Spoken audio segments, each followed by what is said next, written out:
Trading analysis.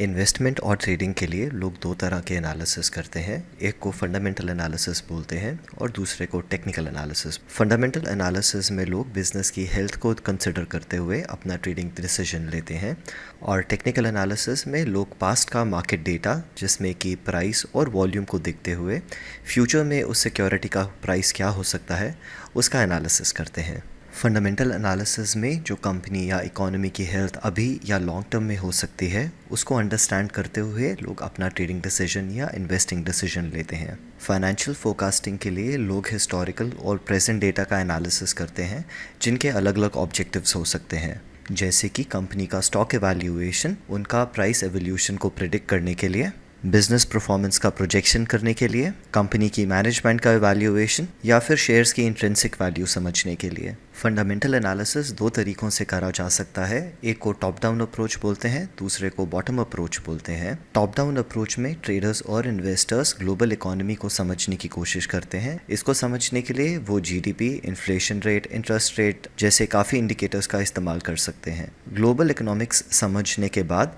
वो किसी specific reason या इंडस्ट्री को सिलेक्ट करते हैं और फिर उस रीजन और उस इंडस्ट्री में कौन सा कंपनी सबसे अच्छा इन्वेस्टमेंट हो सकता है उसकी स्टडी करते हैं। बॉटम अप अप्रोच में ट्रेडर्स और इन्वेस्टर कंपनी से स्टार्ट करते हैं, रिगार्डलेस वो कौन सी रीजन या किस इंडस्ट्री से है, और उसके बाद उसका टॉप डाउन अप्रोच का उल्टा प्रोसीजर स्टार्ट करते हैं।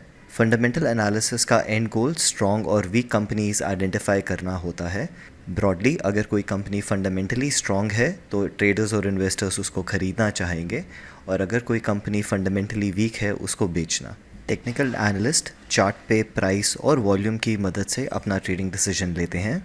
Technical analyst past market data, primarily price और वॉल्यूम को देखते हुए अपना ट्रेडिंग डिसीजन लेते हैं, जिनके अलग अलग ऑब्जेक्टिव्स हो सकते हैं, जैसे कि ट्रेंड का एनालिसिस ये समझने के लिए कि फ्यूचर में उस स्क्रिप्ट का प्राइस क्या हो सकता है, सपोर्ट और रेजिस्टेंस लेवल आइडेंटिफाई करने के लिए चार्ट पैटर्न की मदद से भी वो प्राइस एवोल्यूशन को प्रिडिक्ट कर सकते हैं, या फिर अलग अलग मैथमेटिकल कैलकुलेशन जिसके थ्रू वो ओवरबॉट और ओवरसोल्ड कंडीशंस को समझ सकते हैं। टेक्निकल एनालिसिस का एंड गोल होता है कोई ऐसा स्क्रिप्ट आइडेंटिफाई करना जो आपके टेक्निकल ऑब्जेक्टिव्स के साथ मैच करता हो, क्योंकि टेक्निकल एनालिसिस में कहा जाता है trend is your friend. Therefore broadly जो टेक्निकल एनालिसिस होते हैं वो अप ट्रेंड में खरीदने की कोशिश करते हैं और डाउन ट्रेंड में बेचने की। तो समरी में जो ट्रेडर्स होते हैं फंडामेंटल एनालिसिस और टेक्निकल एनालिसिस यूज़ करके अपना ट्रेडिंग डिसीजन कर सकते हैं। फंडामेंटल एनालिसिस में वो स्ट्रॉन्ग कंपनी और वीक कंपनी को आइडेंटिफाई करने की कोशिश करते हैं। अगर स्ट्रॉन्ग कंपनी है उसको वो ख़रीदना चाहेंगे, और अगर वीक कंपनी है उसको बेचना चाहेंगे।